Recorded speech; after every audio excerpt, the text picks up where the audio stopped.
Tapi kalau kita melihat dalam konteks kesehatan dan pembiayaan kesehatan di Indonesia, kita itu masih banyak potensi, Pak. GDP kita itu sekitar 16.000 triliun rupiah, Pak. Ya, 16.000 ya. Dan untuk kesehatan itu baru 3% dari GDP. Dan itu menurun dari tahun ke tahun. Ya, GDP naik tinggi, ya, tapi belanja kesehatan kita nggak setinggi kenaikan GDP. Nah, 3% itu terlalu rendah. Ya. Di Cina itu 5% kira-kira. Thailand sekitar 4,7%, di Amerika itu lebih dari 15%.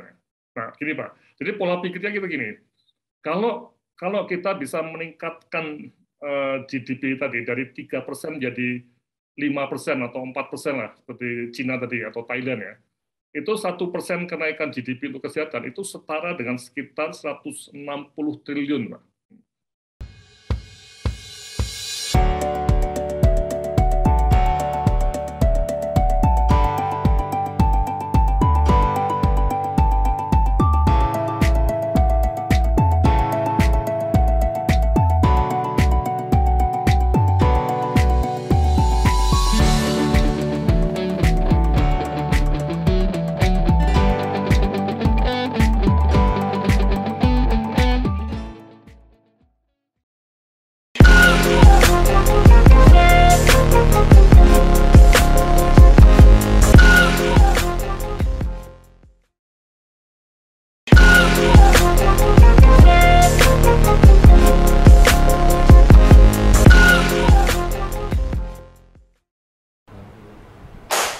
Assalamualaikum warahmatullahi wabarakatuh.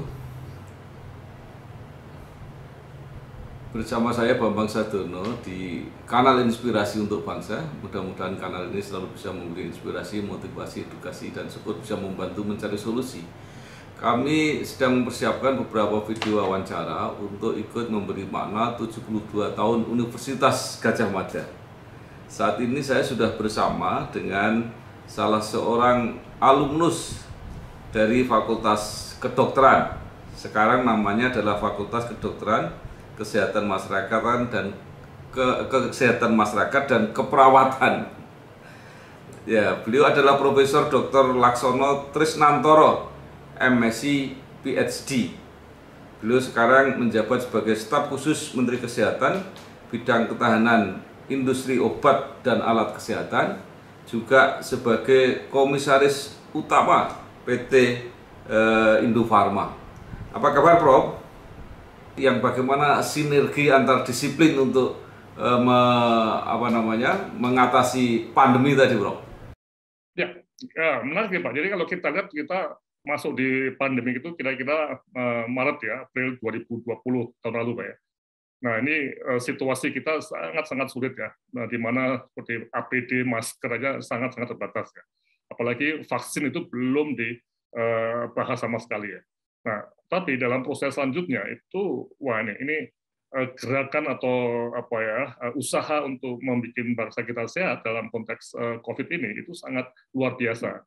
Jajaran Kementerian Luar Negeri ya, para diplomat ini, misalnya Bu Menteri dan jajarannya itu betul-betul mencari ya, diplomasinya bagus sekali bersama-sama dengan BUMN termasuk ya Pak Menteri sekarang kan dulu Wakil Menteri BUMN ya, beliau juga kesana kemari Pak untuk mencari vaksin tadi. Juga menghubungkan dengan jaringan-jaringan logistik IT-nya dengan Telkom. Jadi untuk masalah vaksin ini tidak hanya teknologi vaksinnya, tapi bagaimana membawa vaksin itu dari pabriknya sampai ke masyarakat ya.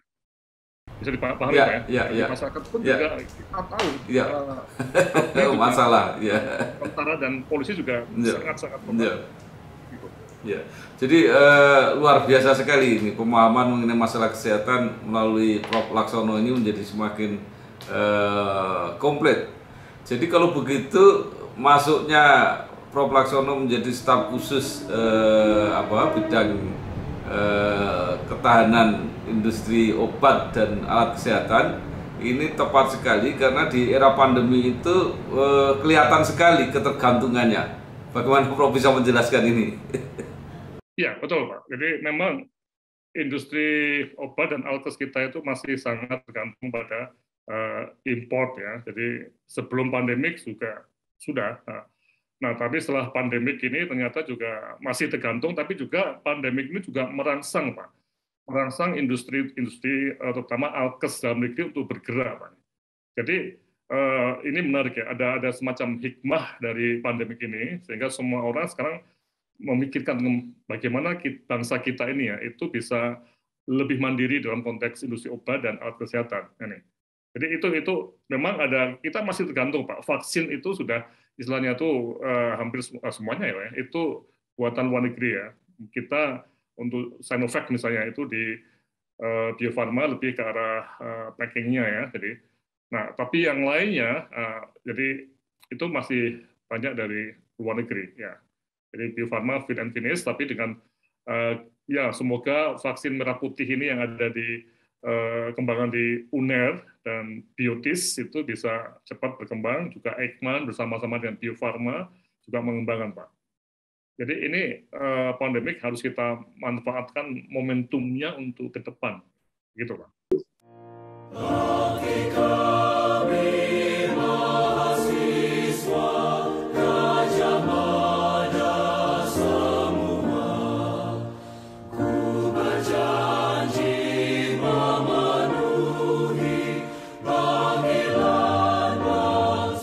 Untuk ketergantungan bahan baku obat, saya kemarin mewawancarai Dirut Kimia Farma, itu masih sekitar 95%, Prof. Nah, ini bagaimana roadmap untuk mengatasi ini yang luar biasa ini?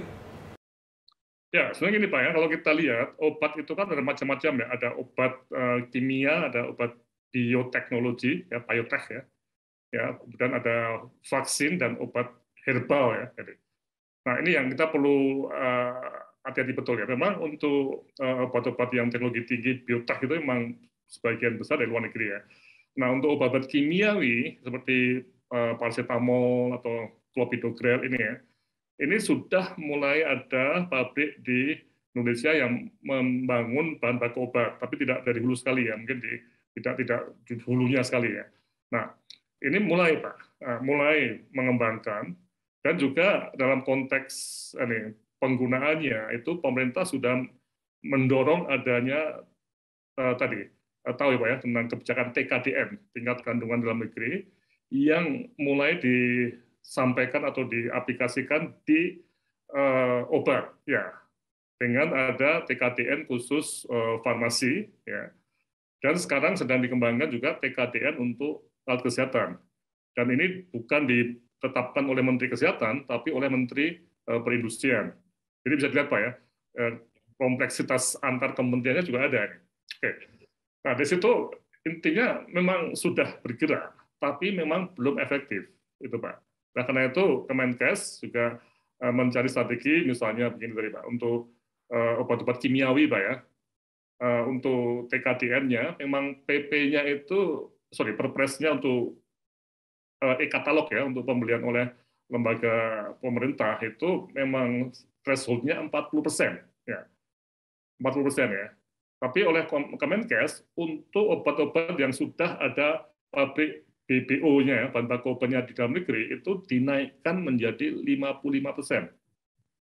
Bisa ya, dipahami Pak ya. Jadi nanti harapannya seperti di industri perpipaan ya, itu juga ada yang sampai 85% atau yang 90% untuk minyak ada Pak, yang TKD-nya sangat-sangat tinggi.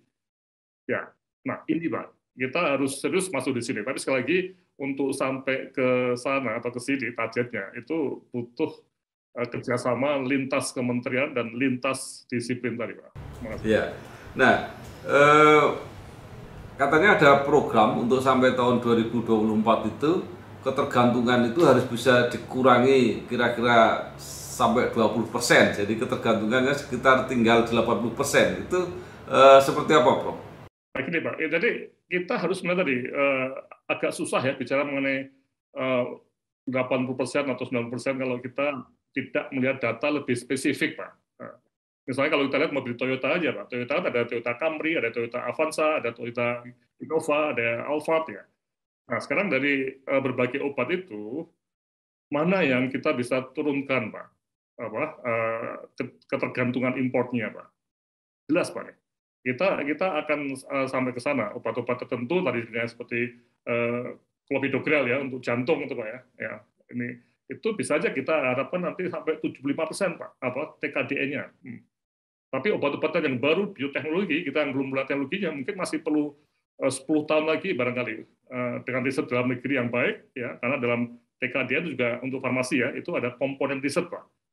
Itu kita bisa mencapai untuk biotech gitu Pak ya, itu mungkin 10 tahun lagi. Nah ini. Jadi saya susah menjawab dengan kata-kata 80-90% atau lebih spesifik apa produknya tadi. Ya. Tapi untuk herbal atau herbal ya, jamu ya, itu bisa 95% 100% Pak. Bisa. Ya.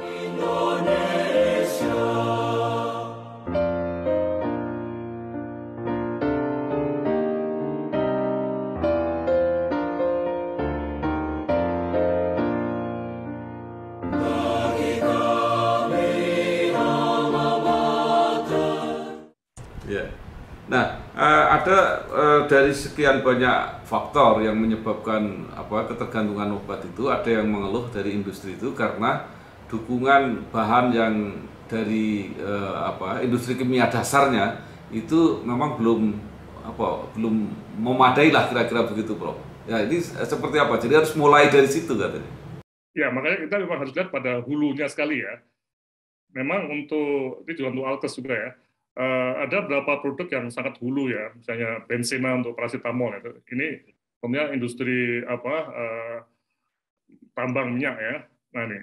Nah ini yang menarik. Mungkin bagi industri-industri hulu sekali itu untuk masukkan ke obat itu nggak terlalu berminat karena kecil ya. Kecuali kalau juga nanti bisa ekspor Pak ya. Nah ini yang menjadi tantangan besar Pak. Bagaimana industri dari hulu, jadi namanya end to end tadi, itu bisa berkembang di Indonesia. Tapi memang pasar Indonesia itu masih tanda kutip ya, 230 juta orang itu atau 250 juta orang itu masih relatif kecil ya, dibanding dengan pasar Cina atau India yang miliar, dan Cina itu bisa memproduksi bahan baku obat dan juga yang hulu tadi dengan pasar global Pak. Nah ini yang tantangan Pak, tantangan betul.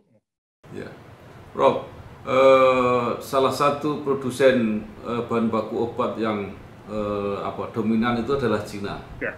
Tetapi di sisi yang lain, Cina sendiri juga menggunakan obat herbal itu maksimal juga, bahkan banyak rumah sakit di sana yang menggunakan obatnya itu obat-obat tradisional itu.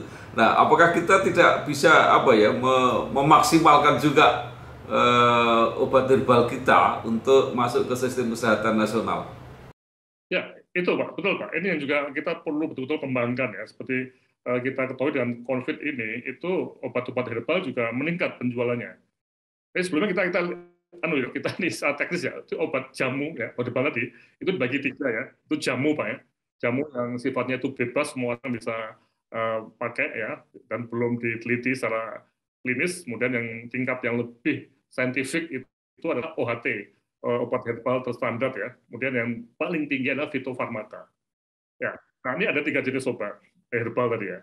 Nah, namun dari 3 jenis tadi itu belum ada satupun yang harus dengan resep dokter ya, yang ethical namanya ya. Jadi masih semuanya itu masih OTC, masih orang bebas beli. Nah, ini secara dalam konteks ekonomi kedokteran ya, itu selama dokter itu belum terlibat penuh, itu agak susah mendorong obat-obat fitofarmaka itu menjadi drug of choice-nya dokter untuk meresepkan ke pasien, Pak. Misalnya untuk diabetes misalnya, untuk orang-orang yang pre-diabetes itu yang jumlahnya mungkin puluhan juta itu bisa pakai tadi fitofarmaka yang diresepkan dokter ya, bisa. Oke. Tapi untuk yang kelompok yang sehat ya, seperti kita tahu ada pabrik jamu terkenal ya di Semarang ya, mungkin Pak Bambang tahu ya. Dia mengatakan kita tuh nggak perlu masuk ke resep ya, kita cukup seperti itu udah dibeli banyak orang Indonesia nggak tahu ya. Karena obat-obat yang bebas tadi, jamu yang tidak resep tadi, itu semua orang bisa beli, dan itu sangat potensial untuk ekonomi rakyat kita, karena bahan bakunya juga dari petani, ya, diproses oleh sistem pertanian, ya, ada pabriknya, ya. Walaupun juga ada loh Pak sekarang obat herbal yang import bahan bakunya, misalnya dari ginseng Korea, juga ada berapa yang masih import juga ada juga.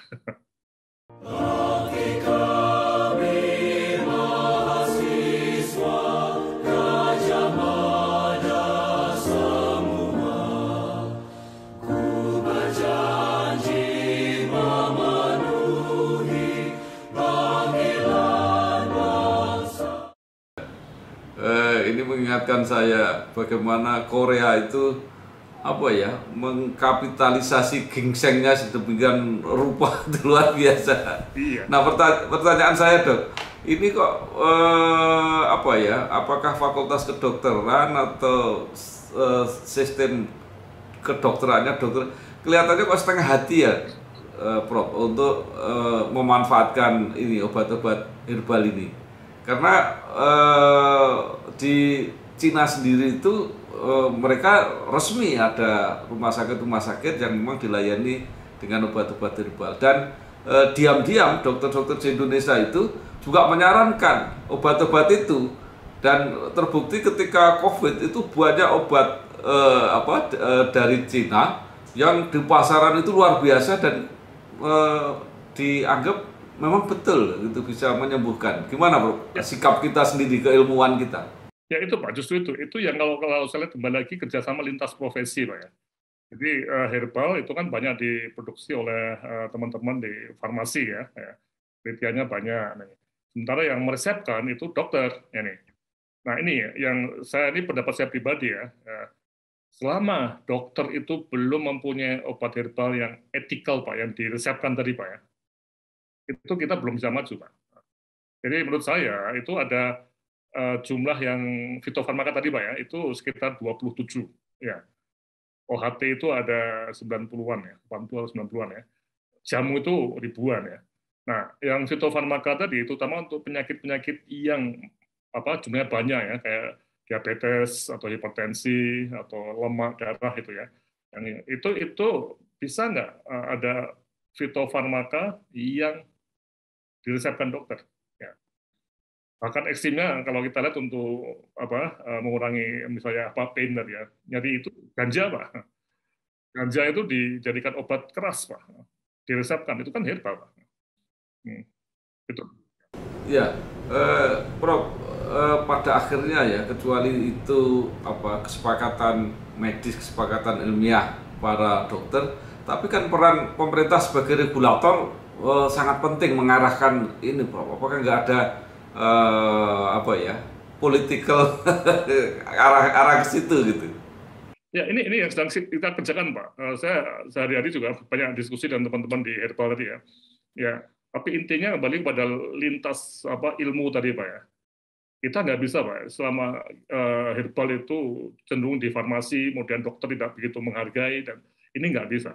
Kita harus mulai masuk ke ya tadi kayak di Cina betul ya, resmi herbal itu, fitofarmaka tertentu menjadi obat pilihan untuk penyakit tertentu, kondisi tertentu, dan diresepkan oleh dokter, Pak. Saya penganut mazhab ini, ya memang bisa berdebat juga, tapi tanpa ada kerjasama ini, no way, Pak. Yang akan berkembang akan pasti itu, Pak, yang istilahnya itu yang terpakai oleh masyarakat umum. Dan bagi BPJS, Pak ya, BPJS juga akan susah Pak kalau meresepkan obat-obatan yang tidak tadi dalam tanda kutip etikal tadi, harus dengan resep dokter tadi Pak.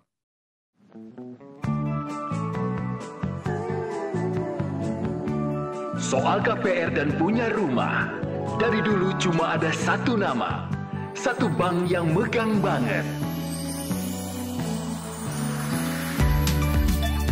Sekarang, A sampai Z-nya serba digital buat kita.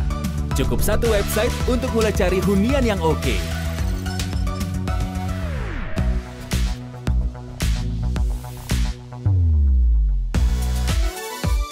Lagi sesibuk apapun, cukup satu fitur ngajuin KPR online.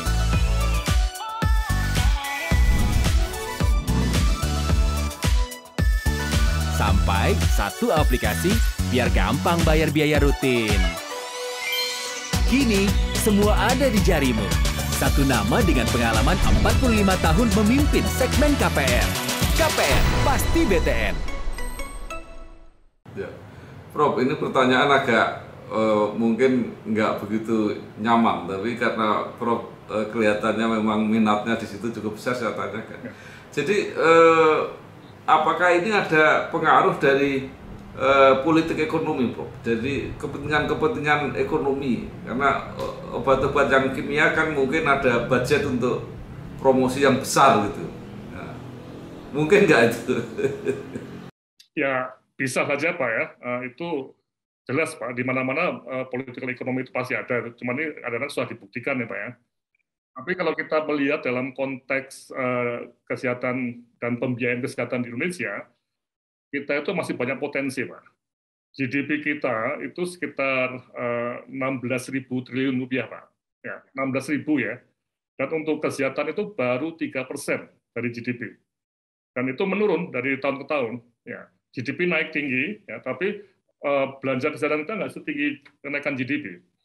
Nah, 3% itu terlalu rendah. Ya. Di Cina itu 5% kira-kira. Thailand sekitar 4,7%, di Amerika itu lebih dari 15%.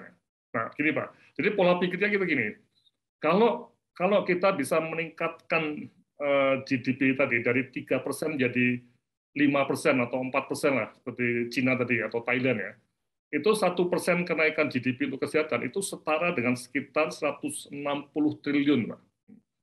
Padahal bisnis obat kita itu paling baru 1 triliun, Pak. Sekarang ini. Jadi kenaikan yang bisa sangat signifikan. Nah, yang penting begini, masyarakat itu dan juga dokternya itu bisa meletakkan pada apa yang seharusnya dilakukan. Jadi pemberian obat atau pemberian obat tadi itu harus sesuai dengan kebutuhan medik tadi, Pak. Tidak direkayasa. Kalau misalnya dia seorang yang pre-diabetik, Pak, sebelum dia kena diabetes ya, mungkin perlu diberi obat supaya tidak menjadi diabetes ya.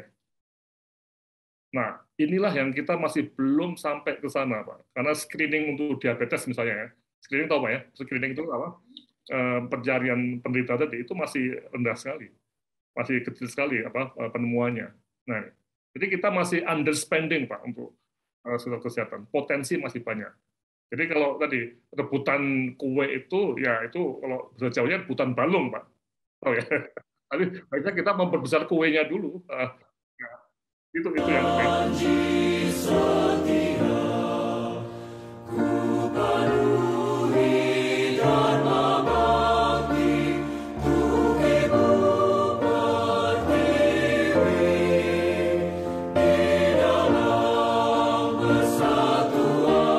Kalau Jawa ada rebut balung tanpa sungsung itu Pak ya. Prof, sekarang kita pindah ke alat kesehatan ya. Jadi tren industri alat kesehatan ini kan makin menarik karena masyarakat perlu layanan yang makin canggih. Nah, sekarang ada ketentuan alat kesehatan harus disubstitusi dari yang impor itu diusahakan untuk produksi dalam negeri. Yang menjadi persoalan adalah alat-alat kesehatan yang high-tech, artinya yang dengan teknologi tinggi. Nah, mungkin bisa diceritakan sampai seberapa jauh sekarang industri alat kesehatan di Indonesia yang sangat maju ini, tetapi untuk mengganti atau memproduk substitusi impor, Bro. Ya, ini Pak. Jadi kita melihat tadi ya, dalam obat itu ada yang teknologi tinggi, ada yang menengah, ada yang low energy ya. Nah, untuk ketiga juga masih banyak importnya ya. Namanya kalau kita sebut AKL ya, alat kesehatan luar negeri ya. Nah, yang untuk high tech itu Pak ya, itu mungkin agak susah ya, masih agak susah kita tuh. Misalnya harus membuat semacam CT scan yang berapa full slices itu Pak itu, atau peralatan radiologi yang sangat canggih itu Pak. Mungkin kita masih belum bisa Pak. Ya. Tapi untuk misalnya untuk stetoskop ya, untuk USG ya, kemudian juga untuk yang tidak begitu teknologinya tinggi itu harusnya bisa Pak. Nah, tadi seperti saya katakan di pandemik ini jumlah perusahaan alat kesehatan itu meningkat 2-3 kali lipat, Pak, dari sebelum pandemik ini. Nah, cuma tadi pengaturan tingkat kandungan dalam dirinya itu masih belum selesai, Pak. Ya, nih. Jadi ketika kita mau fokus yang kita subsidi import yang mana, ya tentunya kita yang ya oke lah yang menengah ke bawah ya, atau teknologinya yang tidak terlalu canggih dulu ya. Ya. Nah, namun pertanyaannya TKD-nya berapa? Nah, ini yang masih jadi tantangan, Pak ya. Jadi proses untuk formula TKD itu sekarang masih di Kemenperin. Ya. Dan tidak semudah yang di obat. Karena kalau kita lihat, alkes itu bahan bakunya itu ada sekitar 11 dan beda-beda ya.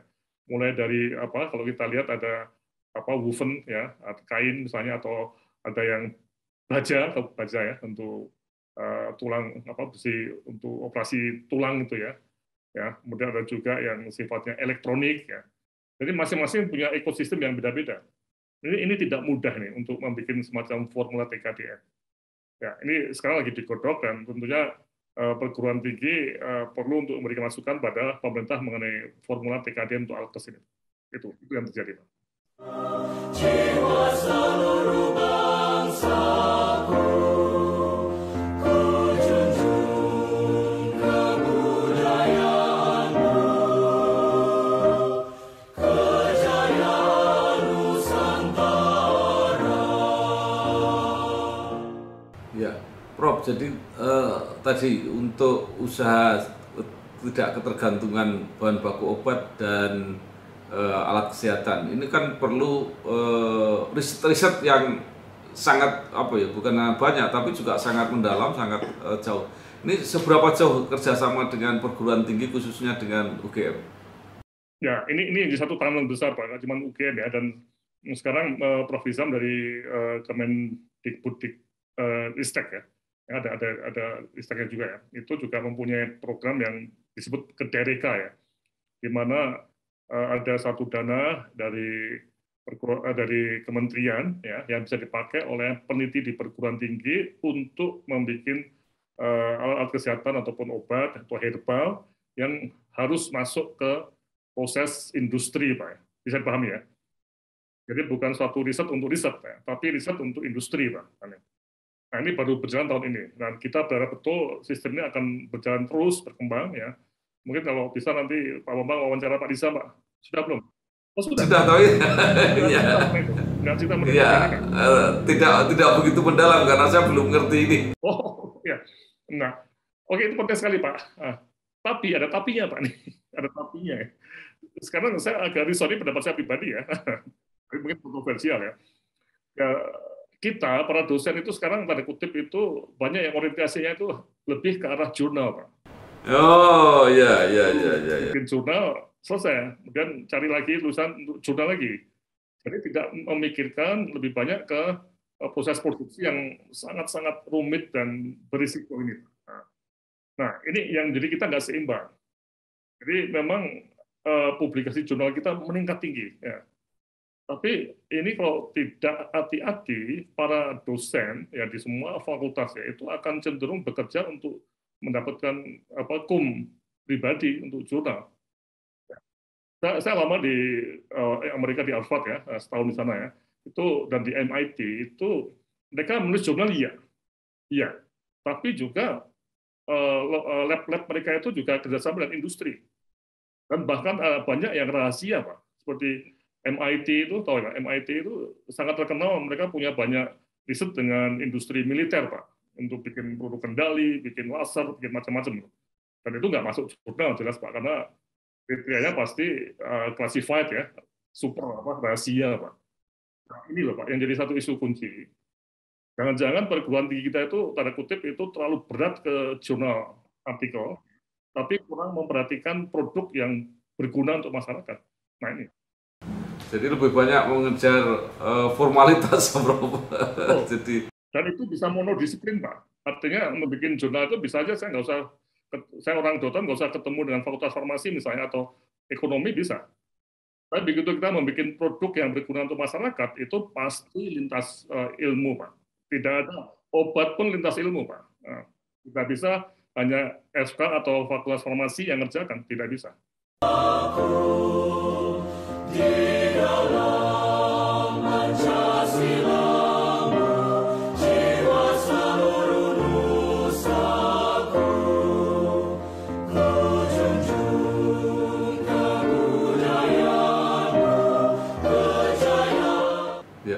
baik. Kembali tadi, sebenarnya Fakultas Kedokteran UGM ini dengan transformasi menjadi Fakultas Kedokteran, Kesehatan Masyarakat dan Keperawatan ini sudah merintis tadi kolaborasi. Kemudian tadi dibutuhkan kerjasama membuat genus kalau nggak salah itu ya. Kemudian membuat alat-alat kesehatan yang lain dengan Fakultas Teknik. Kemudian bisnisnya dengan Fakultas Ekonomi. Nah, Prof sekarang juga mengawasi atau terjun di bidang produksi di Indofarma. Itu apa yang diharapkan dari kolaborasi tadi? Ya, jadi begini ya. Ini cerita mengenai Indofarma, Pak ya. Jadi sebagai industri ya. Nah, ini memang menarik, Pak. Industri obat kita atau Alkes itu biasanya memang banyak industri yang me too ya, atau me too. Saya juga itu jadi lebih ke arah meniru ya. Nah, ini ada satu hal yang menarik ya, dalam restrukturisasi BUMN farmasi ya, kita tahu ya, ada Bio Farma, ada Kimia Farma, dan ada Indofarma. Ya. Nah, Bio Farma itu untuk vaksin dan bioteknologi, kalau Kimia Farma itu cenderung ke retail, kosmetik, dan obat-obat kimiawi itu ya. Nah, Indofarma itu diberi mandat untuk mengembangkan alat kesehatan dan herbal. Ya, jadi ada semacam pembagian, ini masih proses panjang, Pak, masih baru di awal ya, belum selesai ya. Nah, jadi artinya bagi Indofarma yang cukup kecil ya, dalam arti kata itu sebuah perusahaan yang tidak begitu besar ya, itu menghadapi tantangan baru, Pak, yang istilah saya itu frontier baru, Pak, semacam tantangan baru ya, front apa ya, ya tempat yang menantang yang ekosistemnya itu beda sekali. Nah, ini yang menarik, Pak. Jadi, saya bukan direktur ya, saya hanya komisaris ya, saya pesan pada direksi. Pak, ini kalau kita ngembangkan ke depan, itu kita harus betul-betul mempunyai semacam berbasis data ya, tentang apa yang dibutuhkan saat ini ya, yang ya sudah ada empiriknya ya. Misalnya Alkes apa ya, misalnya, atau misalnya nih tempat tidur rumah sakit. Ya, tapi yang kedua, kita juga harus bicara mengenai create the future demand, Pak. Demand masa mendatang.